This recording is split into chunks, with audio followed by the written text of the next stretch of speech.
El Monte Everest fue, y sigue siendo, el sueño de muchos montañeros y escaladores. Conquistar esta cima significa poner a prueba tu resistencia y determinación, y demostrarle al mundo entero que estás literalmente en la cima. La euforia que experimenta una persona después de haber recorrido un camino tan largo y agotador es indescriptible, pero todo tiene un precio. Para 2019, el número documentado de descensos del Monte Everest alcanzó los 9.952, de los cuales 304 fueron mortales. Es decir, aproximadamente 5 personas mueren en las laderas del Everest cada año, y la tasa de mortalidad ronda el 3,05%. Pero el riesgo no ahuyentó al protagonista del video de hoy. Su sueño era establecer un nuevo récord en la montaña más alta del mundo, pero nada salió como lo había planeado. Marco Soffredi fue la primera persona en completar un descenso completo del Everest en una tabla de snowboard en 2001, y muchos lo consideraban el mejor snowboarder del mundo. Nació el 22 de mayo de 1979 en Chamonix-Haute-Savoie, Francia. Su mismo lugar de nacimiento ya presagiaba su futuro en el esquí de montaña. El pueblo de Chamonix se encuentra en un valle a 3.800 metros sobre el nivel del mar, justo al lado del pico más alto de Europa Occidental, el Mont Blanc. La comuna es conocida mundialmente como la cuna del montañismo. Chamonix también ostenta el estatus de una de las primeras cunas del esquí deportivo profesional, ya que albergó los primeros Juegos Olímpicos de Invierno en 1924. Además de ser un lugar de nacimiento tan simbólico, Marco también recibió la influencia de su familia. Su padre, Michael Soffredi, era guía de montaña profesional, y el hermano mayor de Marco, Pierre, murió en una avalancha. Pero a pesar de la trágica muerte de su hermano, el joven Marco seguía sintiéndose atraído por las montañas. Los picos que veía desde sus ventanas eran considerados el epicentro del esquí extremo. Todos los atletas que ascendían estas laderas nevadas sabían que quienes caían no sobrevivirían.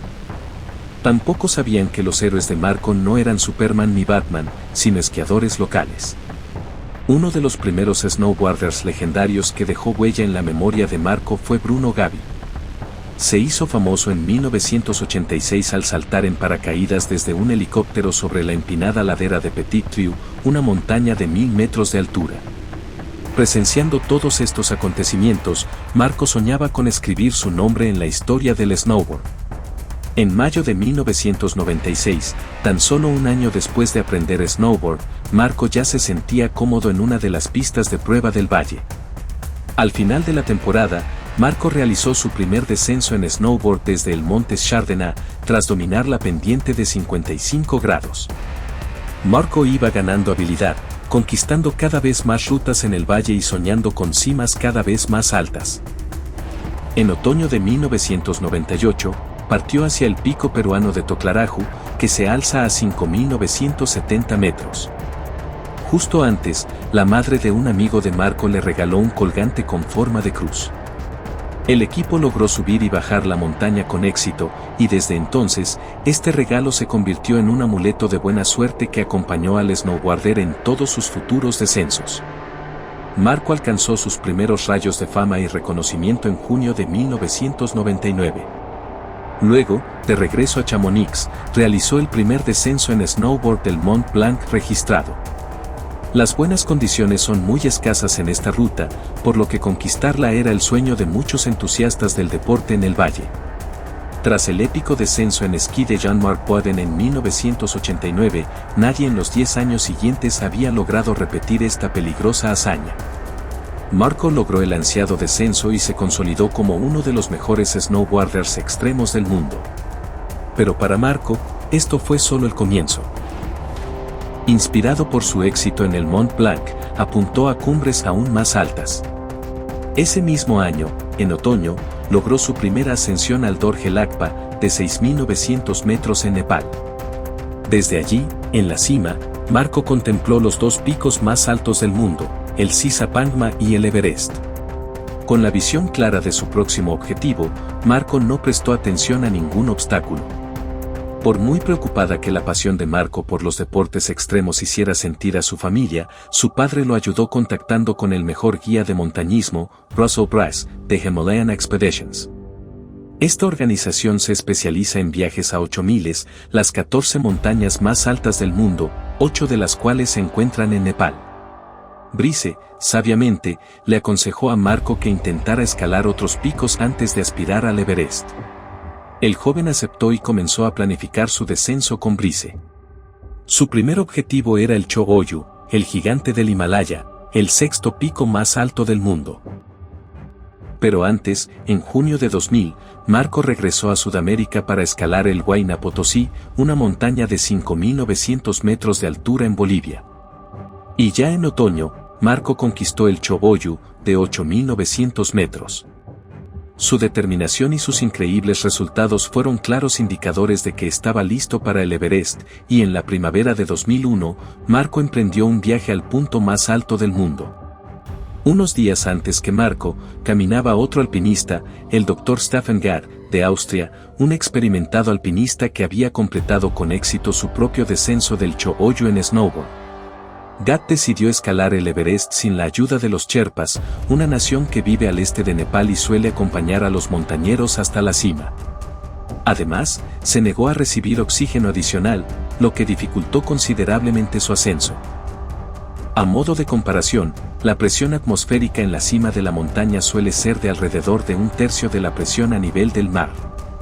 Pero ambos alpinistas comparten el mismo objetivo, un descenso exitoso del Everest en snowboard. Así que esta no era solo una prueba de fuerza y ambición, sino también una feroz competencia. Marco esperaba alcanzar la cima y descender por el coloso de Ornbean, pero al llegar a la montaña, descubrió que, debido a los fuertes vientos, casi no había nieve en esa ladera. Mientras los alpinistas ascendían, Marco notó que se había acumulado suficiente nieve como para llevar a cabo su plan B, un descenso por el coloso de Norton. Marco llegó a la cima del Everest el 23 de mayo, al día siguiente de cumplir 22 años, pero conquistar la cima no era su principal objetivo. Marco se subió a su snowboard y comenzó a descender, adelantando a la larga fila de alpinistas exhaustos. No muy lejos de la cima, la cuerda de alpinismo que unía a Marco a su equipo de seguridad se rompió debido a una fuerte helada a gran altitud. Por suerte, uno de los Sherpas logró arreglarla con alambre. Marco recorrió los primeros 1780 metros en pendientes de 40 a 45 grados. Se detuvo en el paso North Col para descansar una hora después de terminar los últimos 1000 metros del descenso. Marco llegó al campamento base menos de 4 horas después de dejar la cumbre. En el campamento, el equipo ya estaba hablando por teléfono satelital y en tan solo unos minutos, la fascinante noticia dio la vuelta al mundo. ¿Pero qué pasó con el competidor de Marco? Gad había llegado a la cima unas 24 horas antes que Marco, pero se quitó la tabla y caminó los 100 metros del terreno más empinado. Como Marco usó su tabla de snowboard durante todo el descenso, desde la cima hasta el campamento base, su récord fue el que entró en los libros como el primer descenso continuo en snowboard desde la montaña más alta del mundo. Parecía que Marco podría haberse tomado fácilmente unas merecidas vacaciones y dormirse en los laureles como plusmarquista, pero el snowboarder apenas estaba empezando. Su próximo objetivo era el Sisa Pangma, otro gigante del Himalaya, el 14º pico más alto del mundo. Pero fue solo una parada en el camino hacia el Honbin Kawa, la verdadera vertiente norte del Everest y el objetivo final de Marco. Esta ruta era considerablemente más empinada y complicada que su primer descenso por el Northern Kawa. En otoño de 2001, Marco escaló el Sisa Pangma, pero los fuertes vientos le impidieron llevar su tabla de snowboard. Marco y sus amigos Sherpas pasaron el verano siguiente en Chamonix. Fue entonces cuando trazaron el plan para su segundo descenso al Everest. Los peligros, los problemas con el equipo técnico y la falta de financiación podrían haber frenado a cualquier equipo, pero Marco no prestó atención a estos obstáculos. En 2002, dejó Chamonix y volvió al Everest. A principios de agosto, Marco llegó a Katmandú y se dirigió directamente al Hotel Tíbet, donde conoció a los Sherpas que desempeñarían un papel esencial en su ascenso a la cima. Allí, Marco se dio cuenta de que había dejado en casa el amuleto de la cruz que siempre llevaba consigo. Una semana después de salir de Chamonix, Marco estaba sentado en un jeep que lo llevaba al campamento base del Everest, a 5.000 metros sobre el nivel del mar. A la mañana siguiente, los Sherpas organizaron una puja, una costumbre budista que consiste en ofrecer a las deidades oraciones, comida, bebida e incienso a cambio de un ascenso seguro. Cuando la ceremonia se acercaba a su fin, las nubes se disiparon y el ánimo de equipo mejoró. Por primera vez desde que comenzó la expedición, pudieron ver su objetivo, la cima del Everest. Marco sacó su telescopio y comenzó a estudiar la cara norte. Se alegró de ver las montañas generosamente cubiertas de nieve. El equipo pasó los siguientes días en el campamento base para aclimatarse, pero la espera fue dolorosa para Marco. Ahí estaba, su anhelado objetivo. Para aprovechar bien el tiempo, fue a explorar la cara norte, familiarizándose con la ruta y su futuro objetivo. El 22 de agosto, el equipo de Marco llegó al campamento base cerca del North Col. Más de 28 centímetros de nieve fresca cayeron durante la noche. El clima se normalizó más o menos. Cielos despejados durante el día y nevó por la noche. Las avalanchas pulían la pendiente de vez en cuando y la base de la ruta parecía helada. Todos los días, Marco usaba un teléfono satelital para comunicarse con Jan-Gys Danner, meteorólogo de Chamonix. También llamaba a menudo a su novia Stephanie, a sus padres y amigos, ya que se sentía solo en compañía de los Sherpas. Al final del viaje, la factura telefónica de Marco había alcanzado los $2,000. Durante los días siguientes, los Sherpas comenzaron a instalar las cuerdas y a llevar el equipo al siguiente campamento, acercándose cada vez más a la llamada zona de la muerte, situada a poco más de 8.900 metros de altitud. Pero ya a poco más de 6.900 metros, Marco sufría frecuentes dolores de cabeza. Ahí es donde incluso las acciones más básicas se vuelven agotadoras para el montañero. Desde atarse los cordones hasta intentar comer y dormir, lo único que les espera a partir de ahora es aún más sufrimiento. El 28 de agosto, el equipo realizó una expedición preliminar al norte de Colorado y a un campamento con refugio temporal. Una tormenta azotaba la noche y, al día siguiente, el equipo tuvo que ascender con mal tiempo. Marco y los Sherpas regresaron al North Col al día siguiente. Se vieron obligados a abrirse paso entre la nieve, que les llegaba hasta la cintura. Marco se dirigía al campamento a 7.500 metros de altitud. El 2 de septiembre, el equipo se despertó con una nevada. Con la esperanza de que el tiempo cambiara, los Sherpas tomaron sus enormes mochilas y caminaron hasta el siguiente campamento. Cuanto más subían, menos nieve había en el camino, pero el empeoramiento del tiempo los obligó a dejar el equipo a 7.500 metros y regresar. Marco hizo su llamada diaria a Han, quien predijo mejor tiempo, así que el snowboarder retomó sus planes iniciales para ascender a la cima. Decidió enviar a los Sherpas a instalar un campamento temporal a 8.200 metros y luego bajar. Después de solo 2 días, Han le advirtió a Marco sobre la proximidad de la ventana meteorológica. El domingo, 8 de septiembre, el clima iba a ser estupendo, así que Marco decidió que ese sería el día para conquistar la cima. Apenas capaz de controlar su preocupación, Marco grabó un video donde dice: "Lo más difícil está por venir, hombrecito. No te alegres demasiado todavía". Para alcanzar la cima dentro de la ventana meteorológica, Marco comenzó su ascenso. Alcanzó los 7.800 metros mientras los Sherpas seguían subiendo para establecer un campamento temporal. El cielo estaba azul y el sol brillaba con fuerza.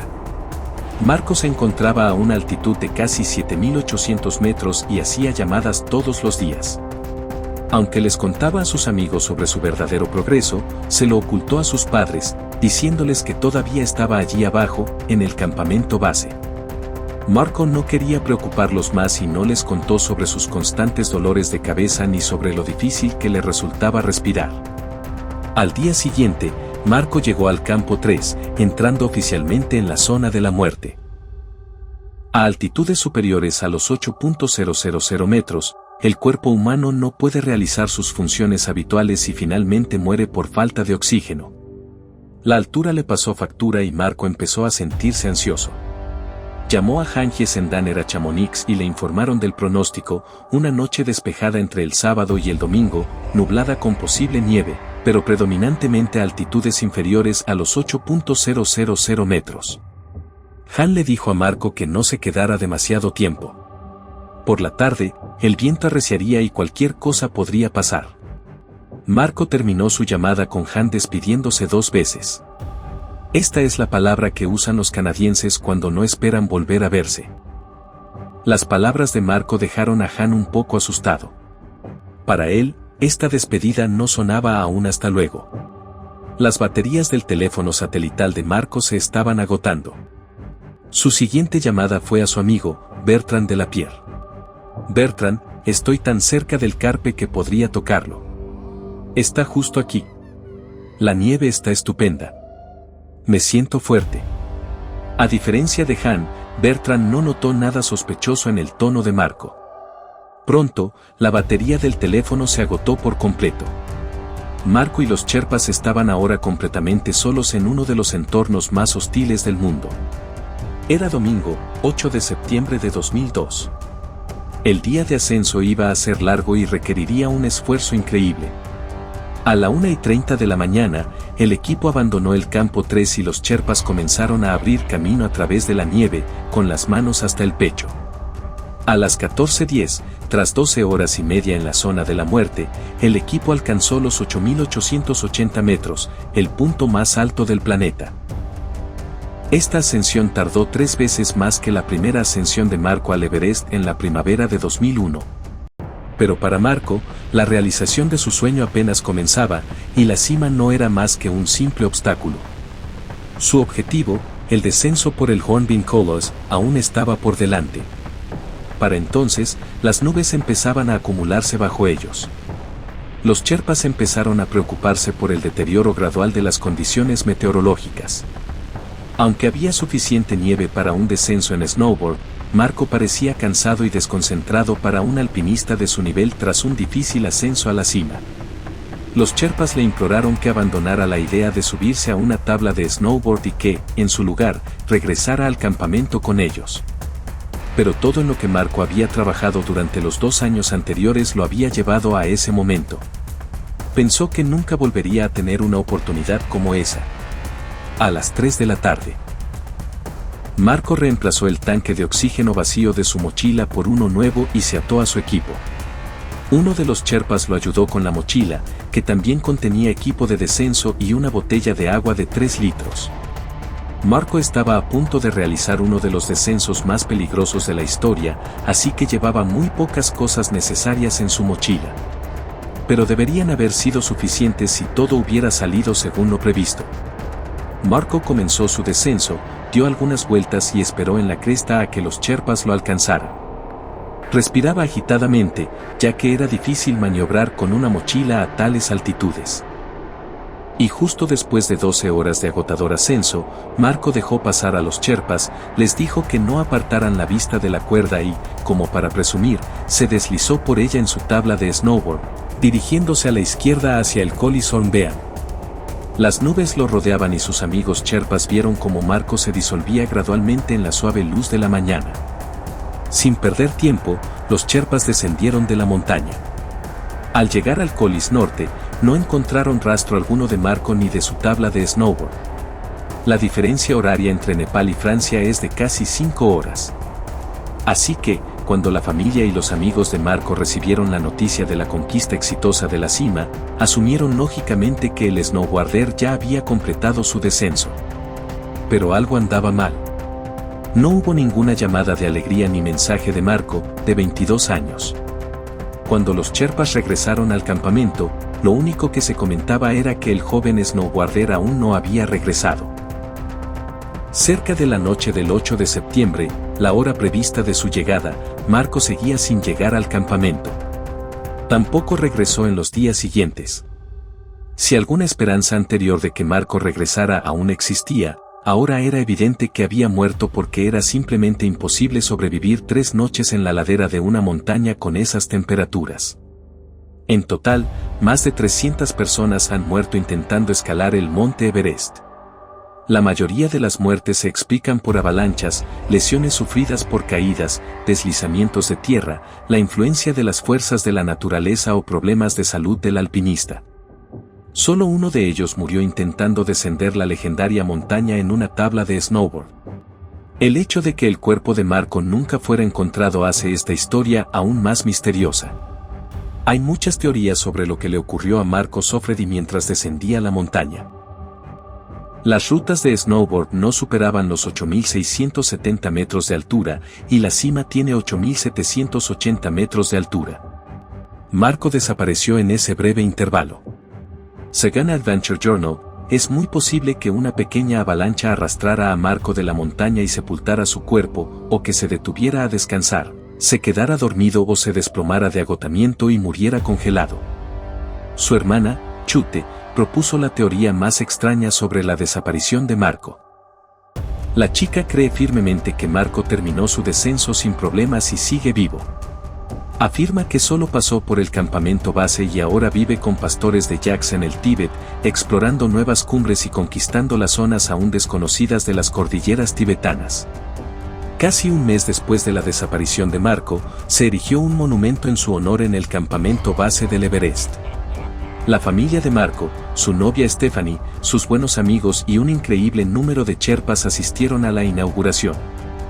Durante la ceremonia, el cielo estaba nublado, reflejando el ambiente solemne del servicio. Pero cuando los monótonos cantos de los monjes budistas comenzaron a amainar, las nubes se disiparon y todos pudieron ver claramente las huellas de Marco en la cima, aún visibles a más de 3.800 metros de altitud, incluso un mes después de su ascenso. Muchos llamamos a Marco una estrella fugaz, lo que significa que su vida fue brillante, pero terminó tan rápido, dijo Miller, quien formó parte del equipo de Russell Brass en el Everest y vio a Sofredi subir y bajar la montaña con éxito en 2001.